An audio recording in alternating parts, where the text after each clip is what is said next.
All day the iron wheels go onward, as if fate in each were stark, and the children's souls, which God is calling sunward, spin on blindly in the dark.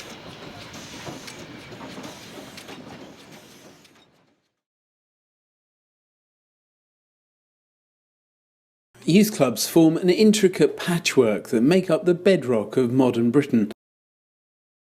They played a crucial role before the founding of the welfare state and have quietly helped shape British society over 3 centuries. The youth club movement can trace its roots back to the social and political movements of the 19th century, which emerged in response to the Industrial Revolution. Victorian London was the epicentre of the revolution, which inflamed problems in urban communities. There were thousands of homeless children in London whose health and chances in life had faded by the industrial work.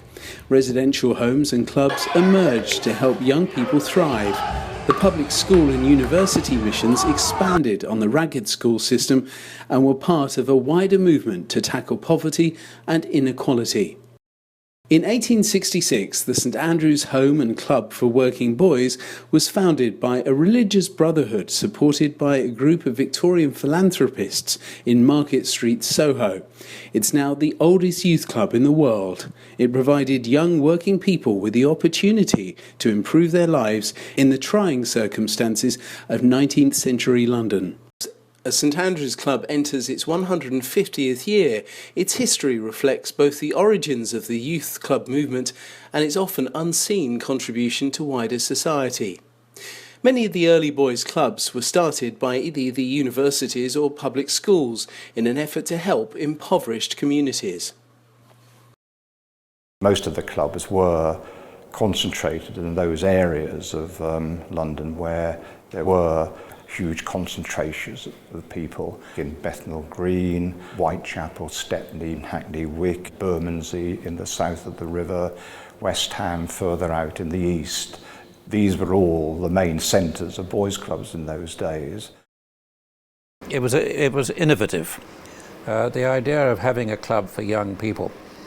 And remember, you've only got to read Dickens at the time, where Dickens was a journalist, but he was nevertheless pointing out things which were pretty appalling. How children of a very young age were sent out to work, how they were selling matches or something on the streets. And the idea of facilities specifically dedicated to children was a novel one. And all credit to those original founders for having said that the young deserved time to play as well as to learn, and this could be done outside school as well as in school, and the two would complement each other. Offered many things that sort of inspired you and challenged you. I mean, once people came in, you did what you wanted to do, but then the club would look to push you in other directions to see if you liked them. I'd never been camping. I'd never been to the theatre. They took us to the West End, and the great actor Sir John Neville had us round the back afterwards talking about what the theatre was like, what would you like, would any of you like to do it, etc., etc. I joined a debating contest, things like this that I wouldn't have dreamt of as a kid from a Pimlico street. While fun and learning in a voluntary environment were crucial to the success of the movement, an integral part of its survival depended on contributions from those who could give their time, money or expertise. The First Lord Selborne began his relationship with St Andrew's Club in 1882 while serving under Prime Minister William Gladstone, offering his time and expertise to the club despite his responsibilities as Lord Chancellor. It sounds rather a sort of old-fashioned concept, doing your bit, but it was absolutely clear that if you were lucky enough to have earned money, but coming from a Christian background, his father had been a vicar, he felt it was an absolutely essential responsibility. Members visited the 4 corners of the world, having picked up ideas of adventure and self-belief at the club. Many old boys, such as Private W. Dupe, went as far afield as the British Raj, now India. He displayed an impressive spirit of ingenuity while stationed there with the British Army. In 1895, he used the club's newsletter The Chronicle, when stationed in Lucknow, to track down 3 members who were also stationed in India.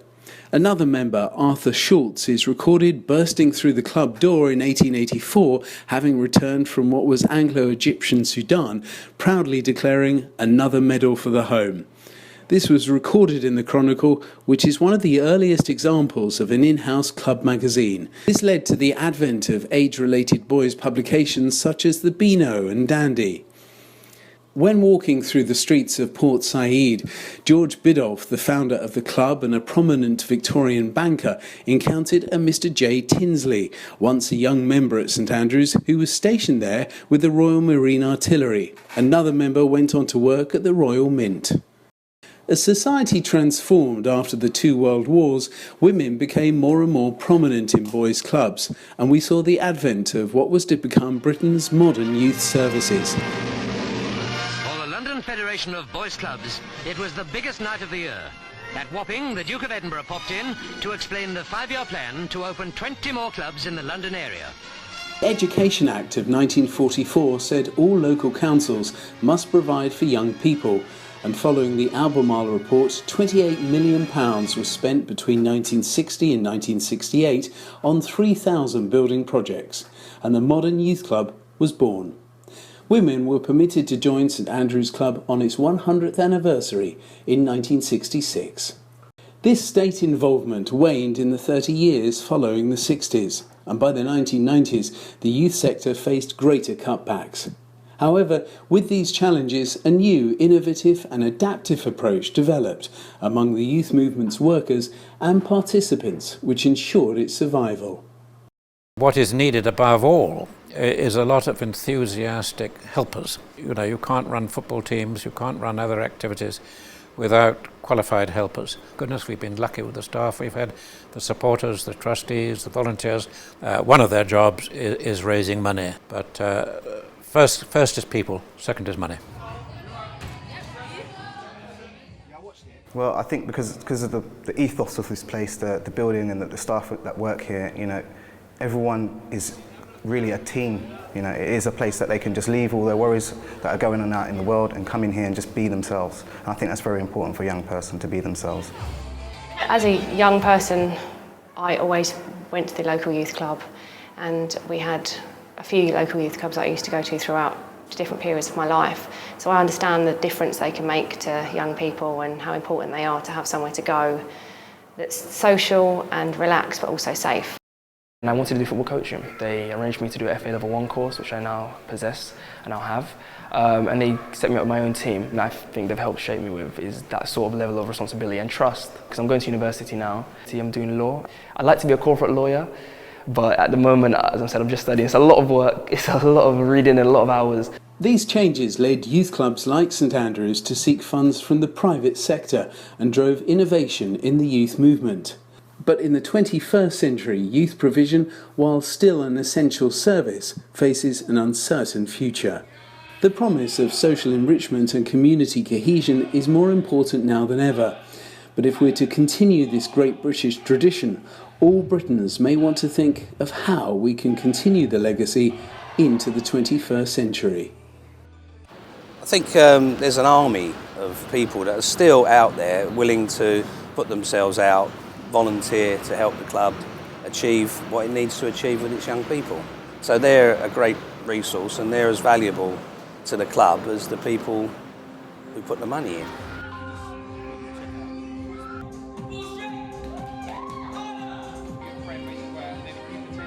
There's one thing which goes right through my time at St Andrews, which is a highlight, which is the companionship and friendship. The sense that you belong to something that had been there a long time. Facilities don't make a youth club. It's the spirit that makes youth club. I would say it's like a family, a home atmosphere. People feel comfortable. The club is more about you arrive and you may do your activity, but you feel that you stay after and you arrive before. You participate in other things, you socialise there. You have friendships that are forged there. So it's very much a homely, friendly environment and atmosphere. It has to be an avenue or an opportunity, and St Andrews gave me that opportunity. They gave me that avenue. If there isn't the avenue, if no one can see the light at the end of the tunnel of what they can do, what can they achieve, then you get people doing things they shouldn't do.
not facilities, that keeps them members of the club and that they remember. They don't remember when they're adults, God, we had a wonderful gym.